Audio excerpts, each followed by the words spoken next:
News traffic TV.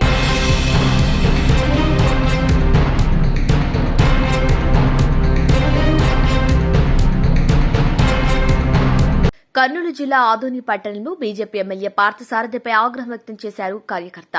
పట్టణంలో MM కాలనీలో MLA Parthasarathi పర్యటించారు. పార్టీ కోసం కష్టపడిన కార్యకర్తలను పట్టించుకోవటం లేదంటూ బీజేపీ కార్యకర్త ఆవేదన వ్యక్తం చేశారు. ఎన్నికల తర్వాత వైసీపీ వారు నాపై దాడి చేసి కేసులు పెడితే ఇప్పుడు ఫోన్ చేసి కేసులు వెనక్కి తీసుకోమని బెదిరింపులకు గురిచేస్తున్నారు. మాకు ఎవరైతే బెదిరించారో వారిని మీరు వెనక్కి వేసుకుని తిరుగుతున్నారంటూ ఎమ్మెల్యే పార్థసారథి నిలదీశారు. ఎమ్మెల్యే పార్థసారథి వైసీపీ వారికే ఎమ్మెల్యే పార్థసారథి వైసీపీ వారికే ప్రాధాన్యత ఇస్తున్నారని, టీడీపీ మరియు బీజేపీ కార్యకర్తలు పట్టించుకోవటం లేదంటూ ఎమ్మెల్యే ముందు కార్యకర్త ఆవేదన వ్యక్తం చేశాడు. ఇవన్నీ చూసిన ఎమ్మెల్యే అక్కడి నుండి నవ్వుకుంటూ వెనక్కి వెళ్లిపోయారు.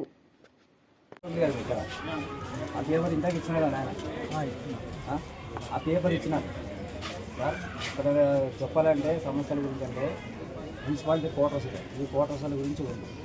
తర్వాత రెండోది వచ్చేసి ఇక్కడ 100 సంవత్సరాల నుంచి మున్సిపాలిటీలోనే పనిచేస్తూ లేకపోతే తరతరాలుగా చేస్తున్న వ్యక్తులకి వాళ్ళ కుటుంబీకులకి పనులు లేకుండా పోయినాయి. ఇదే విధంగా తర్వాత మళ్ళీ వచ్చేసి నెక్స్ట్ మహిళలతో కబ్జా అయింది. ఇంతవరకు దాన్ని మాట్లాడతామని చెప్తున్నారు. ఇంతవరకు దాన్ని మాట్లాడలేదు. తర్వాత నేను దెబ్బతిన్నా, నేను ఏం చేసినా కూడా సర్లే అని చెప్పేసి నేను సర్దుకుని పోతున్నా. నాకు కొంచెం పోలీసుల దగ్గర నుంచి అక్కడ నుంచి ఫోన్లు చేపిస్తున్నారు. ఫోన్లు చేయించి కేసు వాపసు తీసుకో అనే మాదిరిగా ఫోన్లు చేపిస్తున్నారు. ఎలక్షన్ మూమెంట్లో నా మీద చేసినారు కదా సార్, వైసీపీ కార్యకర్తలు అయితే దాడి చేసినప్పుడు నన్ను ఇది చేసినారు కదా, దాంట్లో అప్పుడు నేను కేసు పెట్టినా. వాళ్ళు నా మీద ఇప్పటి వరకు చేపిస్తూనే ఉన్నారు. నాకు కేసు వాపసు తీసుకో.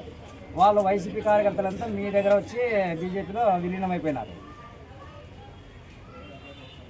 ఇంతవరకు అయింది. బీజేపీలో విలీనమైనా కూడా మా బీజేపీ కార్యకర్తలు కూడా ఎక్కువ మీరు టచ్అప్లో లేరు, కానీ వాళ్ళని మాత్రం టచ్అప్లో ఎక్కువ పెట్టుకుంటున్నారు.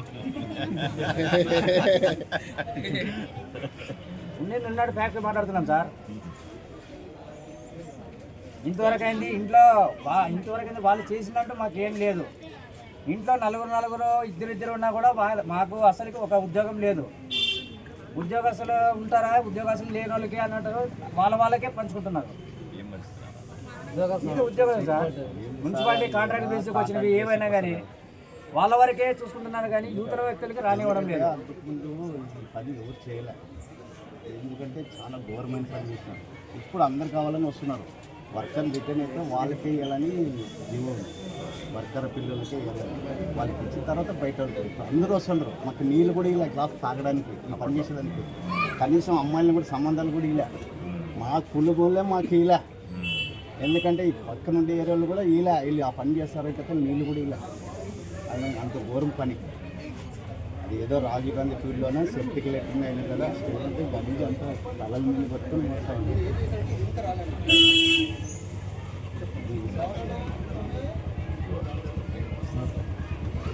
ఇబ్బంది ఎందుకంటే ఒకసారి కలిసిపోతే నాకు అర్థమైపోతాను. ఓపిక రావాలి, పనులు చెప్పాలి, చేసుకుని పోవాలి. న్యాచురల్గా పక్కన ఉన్న ఇప్పుడు వైసీపీ నుంచి తీసుకోవడం వల్ల తప్పని పరిస్థితుల్లో మనం పార్టీని పెంచుకోవాలి. మేము కూడా వద్దనడం లేదు సార్, పార్టీని పెంచుకోండి అని అంటున్నాం మేము కూడా. కానీ ఇక్కడ వ్యక్తులను కూడా చూడండి మమ్మల్ని అని అంటున్నాం. మేము అన్నీ చేసి పెట్టే నూతన వ్యక్తులను కూడా, పార్టీకి కష్టపడిన వాళ్ళని, పార్టీ కార్యకర్తల్ని అందరినీ కూడా దృష్టిలో పెట్టుకోండి అని చెప్తున్నాం. మేము అవతల వాళ్ళనే వచ్చినారు కదా అని చెప్పేసి అవతల వాళ్ళు ఇది చేయదని చెప్తున్నాం. మేము కూడా పార్టీ కష్టపడిన వాళ్ళు ఉన్నారు, ఎంతోమంది ఉన్నారు మన కార్యకర్తలు. వాళ్ళు కూడా కొంచెం చూడండి. వాళ్ళలో అసలు ఉద్యోగాలు లేకుండా వెనకలు తిరిగే వాళ్ళు ఉన్నారు సార్. ఎలక్షన్ అయిపోయి బాక్స్ పోయిన వరకు అక్కడ ఉన్నాం సార్. అందరినీ జాగ్రత్తగా చూసుకోవాలి.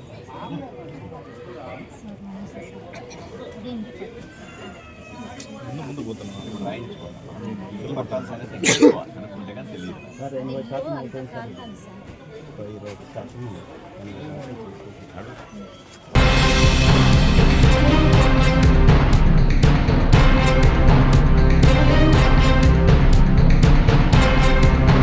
సంగారెడ్డి జిల్లా బీఆర్ఎస్ పార్టీ కార్యాలయంలో దీక్షా దివాస్ కార్యక్రమానికి పటాన్చేరు నియోజకవర్గ ఉమ్మడి జిన్నారం మండలం నాయకులు కార్యకర్తలు తరలి వెళ్లారు. ఈ సందర్భంగా రాష్ట నాయకులు గోవర్ధన్ రెడ్డి, జిన్నారం వెంకటేష్ గౌడ్, మండల పార్టీ అధ్యక్షులు నాయకోటి రాజేష్, సురేందర్ గౌడ్, ప్రభాకర్ రెడ్డి, శివరాజ్, గణేష్, కృష్ణ, పరమేశ్ రెడ్డి, శాంతవర్మారెడ్డి, బాల్బీర్ సింగ్, దేవేందర్ రెడ్డి, శ్రీనివాస్ రెడ్డి, మల్లేష్ గౌడ్, దర్గా శ్రీను, అశోక్, భీమ్రావ్, భిక్షపతి, సుభాష్ తదితరులు పాల్గొన్నారు.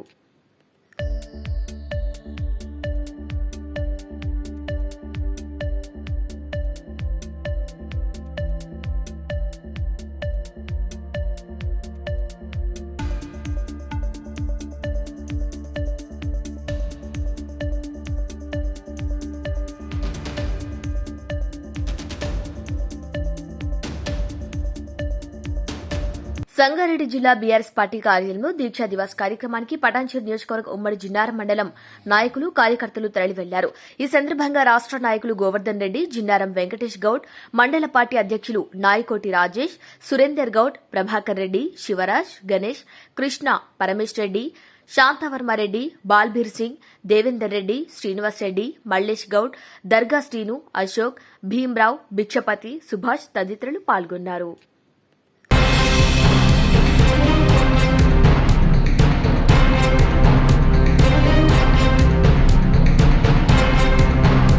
తిరుమల శ్రీ వెంకటేశ్వర స్వామివారిని ప్రముఖ సినీ కథానాయకి కీర్తి సురేష్ దర్శించుకున్నారు.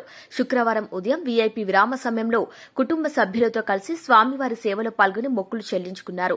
దర్శన అనంతరం రంగనాయకుల మండపంలో వేద పండితులు వేదాశీర్వచనం అందించగా ఆలయ అధికారులు శ్రీవారి తీర్థ ప్రసాదాలు అందజేశారు. ఆలయం వెలుపల కీర్తి సురేష్ మాట్లాడుతూ త్వరలోనే పెళ్లిపీటలు ఎక్కనున్నట్టు తెలిపారు. గోవాలో వచ్చే నెల తన వివాహం జరగనుందని అన్నారు. వివాహానికి ముందు శ్రీవారి దర్శనార్థం తిరుమలకు వచ్చినట్టు తెలిపారు.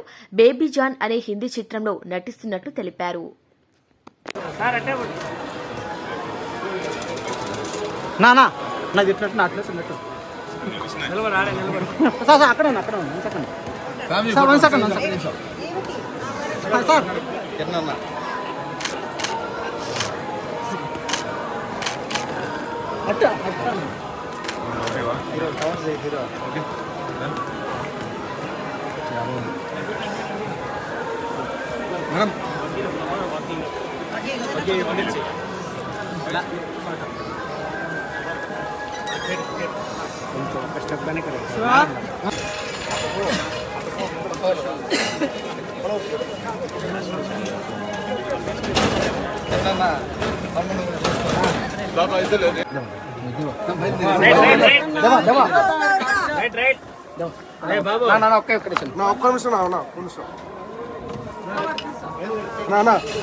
నెక్స్ట్ బేబీ జాన్ అని నా హిందీ ప్రాజెక్ట్ వస్తుంది. అండ్ నెక్స్ట్ మీద నా పెళ్ళి ఉంది, దానికోసం వచ్చాను. ఎక్కడ మన పెళ్ళి ఎక్కడ?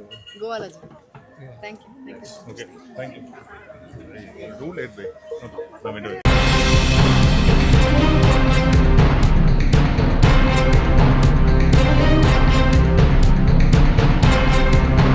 తిరుమల శ్రీవారిని ఏపీ డిప్యూటీ స్పీకర్ రఘురామకృష్ణంరాజు దర్శించుకున్నారు. శుక్రవారం ఉదయం అభిషేకంలో సేవలో కుటుంబ సభ్యులతో కలిసి పాల్గొని మొక్కులు చెల్లించుకున్నారు. దర్శనానంతరం రంగనాయకుల మండపంలో వేద పండితులు వేద ఆశీర్వచనం అందించగా ఆలయ అధికారులు శ్రీవారి తీర్థ ప్రసాదాలు అందజేశారు.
తెలంగాణ రాష్ట్ర సాధన కోసం కేసీఆర్ ఆమరణ నిరాహార దీక్షకు దిగిన నవంబర్ 29న బీఆర్ఎస్ దీక్షా దివాస్ గా పాటిస్తోంది. గత 14 ఏళ్లుగా ఈ కార్యక్రమాన్ని నిర్వహిస్తోంది.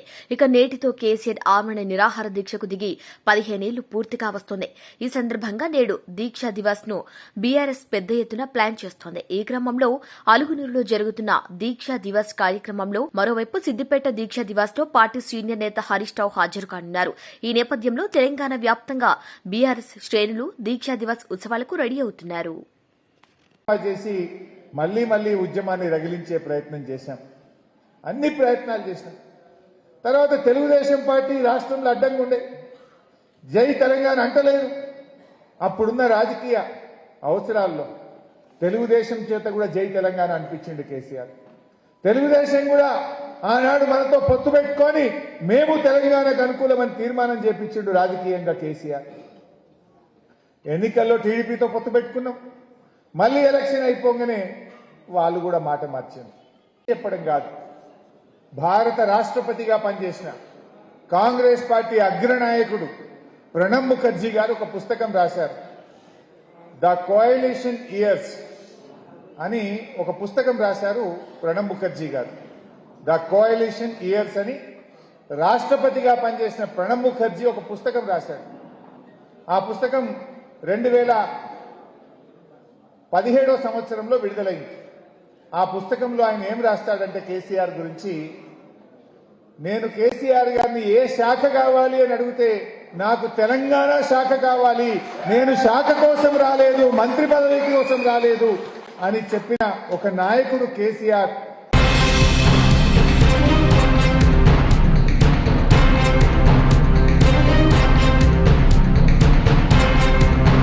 కార్తీక వన మహోత్సవాల్లో భాగంగా మంగళవారం చిన్నగొట్టిగల్లు మండలం ఎడంవారిపల్లి చిన్మయ ఆశ్రమంలో శ్రీకృష్ణానంద స్వామి ఆధ్వర్యంలో జరిగిన కార్తీక మాస వనభోజన మహోత్సవాలు భక్తి శ్రద్దలతో జరిగాయి.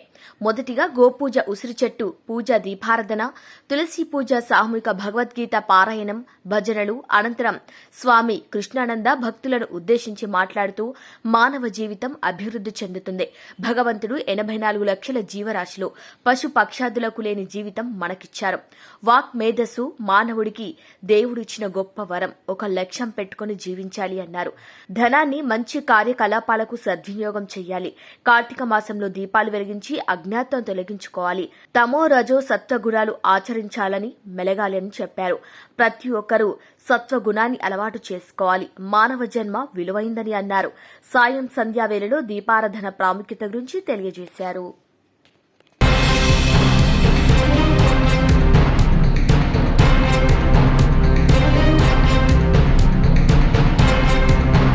ఐదు రోజులుగా పోలీసులకు దొరకకుండా తప్పించుకు తిరుగుతున్న రామ్ గోపాల్ వర్మ పోలీసుల ముందు హాజరు కాకుండా సోషల్ మీడియాలో ఇంటర్వ్యూలు పోస్టింగ్ పై పోలీసులు సీరియస్ అవుతున్నారు.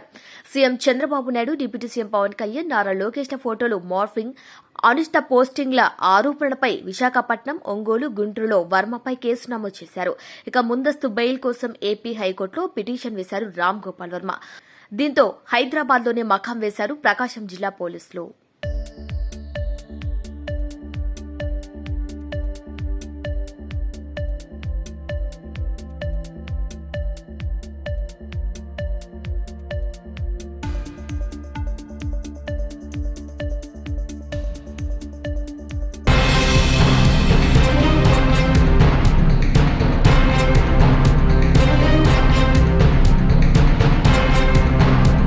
జగిత్యాల పట్టణం విద్యానగర్కు చెందిన గంగవ్వకు 3 కొడుకులు.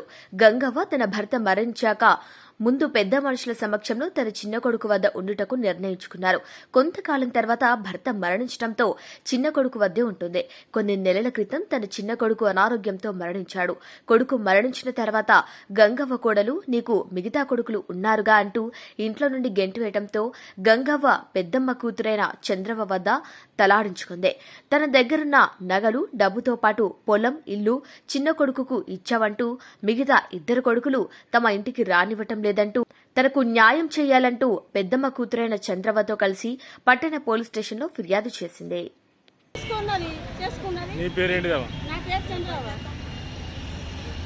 మీ అమ్మ నామే? నేను పెద్దమ్మ బిడ్డని. నేను అమ్మకు ఆడబిడ్డలు లేరు. ఇన్ని రోజులు నీ దగ్గర ఉందా? కావు, ఇన్ని రోజుల దాకా నా దగ్గర నుండి నేనే ఆడుతున్నా, నేనే వేసుకున్నా. ఎట్లా అన్నా అంటే దాంట్లో కొన్న దాంట్లో కొన్న తీసుకుంటా, కసి తెచ్చుకుంటా, గుంటుకుంటా పిండి. ఇప్పుడు అద్దంటూ ఏ ఊరు మీది? ఏమైంది? ఎందుకు వచ్చిన వాడికి? కొడుకులు అన్నం పెడతలేరు కాదు సారు. నాకు 3 కొడుకులు. అయితే 3 పొన్ను ఉంటే ముసలి ఉండగానే అన్నాడు కదా, 3 పొన్ను ఉంటే అద్దు నడవది ఆయన అన్నాడు. చిన్న కొడుకు పొన్నునే ఆయన బాధ్యత. 9 తులాల బంగారం, ఎండి రూపాయలు అన్ని కట్టుకొని చిన్న కొడుకు పొన్ను ఆయన 2 రూములు వేయించుకున్నాం ఆడ విద్యానగర్. ఇక ఆయన చచ్చిపోయింది. ఇక నా కొడుకు చచ్చిపోయింది, చిన్న కొడుకు. ఇక కొడుకులు పట్టుకొని కోడలు రంగం ఆడుతుంది. ఇంకా లేరా నీ కొడుకులు పో, నా మొగుడు చచ్చిపోయి మేమే ఇది అవుతున్నాం. ఏమి ఇచ్చినావు చిన్న కొడుకు? ఏమేమి ఇచ్చినావు? అన్నీగా నావి 9 తులాల బంగారం ఉండే, కిలా మంచి కాళ్ళ కడాలు, సాలను కడాలు, చేతుల కడాలు, గట్టి కడవు, ఇవన్నీ ఒక 3 అన్నీ. ఇప్పుడు ఏమంటారు మరి? ఇప్పుడు ఏమంటారు? మీ కోడలు ఏమంటారు? మిగతా కొడుకులు ఏమంటారు? మిగతా కొడుకులు ఎట్లా పెడతారు స్వామి? ఇప్పుడు అంత బాధ్యత వాళ్ళ పొన్ను అయింది కదా, చిన్నోళ్ళ పొన్న. ఇప్పుడు ఆ దగ్గర పొలం ఉన్న వాళ్ళ పొన్నుని రాసి ఇచ్చిన కదా. ఇక అమ్ముకున్నారో ఉంచుకున్నారో ఆ పొలం నాకు ఇక కనుగొనక్కలేవు. కానీ నీకు లేరా ఇంకా కొడుకులు? కింద పడిపోయారు, నీకు లేరా ఇంకా కొడుకులు? పో, నీ కొడుకులు పెడతారు. వాళ్ళని అనలేదా? అలా ఏం చేసి మీద బంగళ మీద కట్టించాడు. ఆడ అద్దె వేలు నడవంటారు. ఇంత రూములు ఉంటే మాకు సరిపోతలేవు అమ్మ, పెళ్ళిళ్ళు లగ్గాలు అవుతాయి, సరిపోతలేవు అమ్మ అని మీద కట్టించుకుంటారు. 2 రూములు కట్టించుకుని కొత్త నేను కొత్త అడవేసుకుంటూ ఈ ఆడదాయలకు వచ్చిన బట్టి తొప్పుడు తాడు అప్పుడు తెచ్చుకుంటూ పెడుతుంది.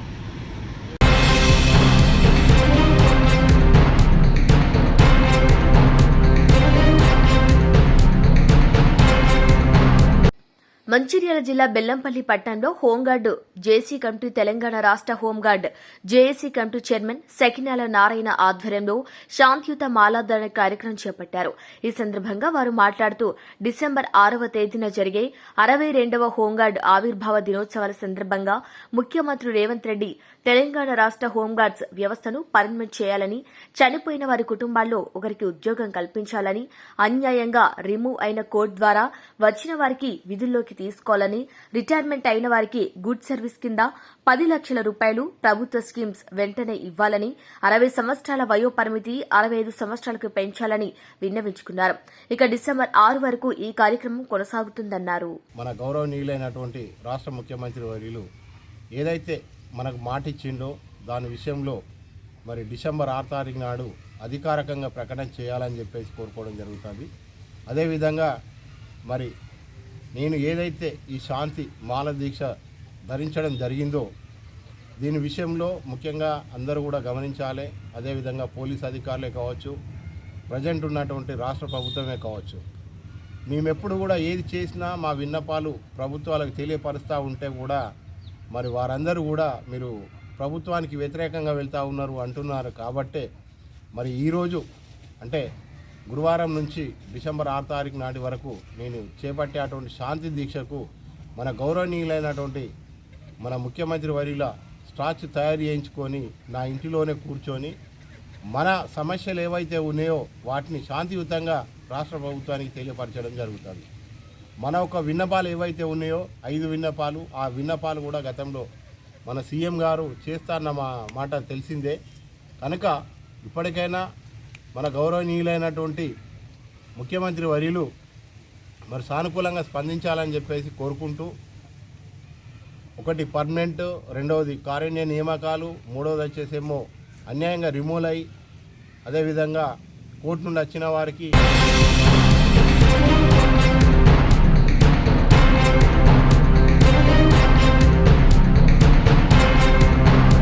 రాయచోటి పట్టణంలో జరుగుతున్న ఇస్తిమా కార్యక్రమానికి ముస్లిం సోదరులు చేస్తున్న ఏర్పాట్లను శుక్రవారం మున్సిపల్ చైర్మన్ ఫయాజ్ బాషా, కౌన్సిలర్లు, మైనార్టీ నాయకులతో కలిసి వైఎస్సార్సీపీ రాష్ట ప్రధాన కార్యదర్శి గడికోట శ్రీకాంత్ రెడ్డి పరిశీలించారు. ఇస్తిమా నిర్వహణ ఏర్పాట్లపై మత గురువులతో ఆయన చర్చించారు. ఈ సందర్భంగా శ్రీకాంత్ రెడ్డి మాట్లాడుతూ 2 రోజుల పాటు రాయచోటి పట్టణంలోని మదనేపల్లి రహదారి మార్గంలోని గొర్ల మూదివీడు క్రాస్ సమీపంలో అత్యంత పవిత్రంగా భక్తి శ్రద్దలతో జరిగే ఇస్తిమా కార్యక్రమానికి దాదాపు 1.5 లక్షల మంది వచ్చేలా ఏర్పాట్లు చేస్తుండటం అభినందనీయం, హర్షణీయమన్నారు. దైవభక్తి, క్రమశిక్షణ, శ్రమతో పాటు ఏర్పాట్లు చేయడంతో పాటు ఎక్కడా ఎలాంటి లోటుపాటు లేకుండా, కొరత లేకుండా సమన్వయంతో కార్యక్రమాలు చేస్తుండటం హర్షదాయకమన్నారు. ప్రపంచ మానవాళికి శాంతి కలగాలని, ఇస్తిమాలో పాల్గొనే ప్రతి ఒక్కరికి అల్లా దేవుడి కరుణా కటాక్షాలు ఉండాలని ఆకాంక్షించారు. ఇస్తిమా కార్యక్రమానికి తన వంతు సహకారం అందిస్తామని శ్రీకాంత్ రెడ్డి తెలిపారు.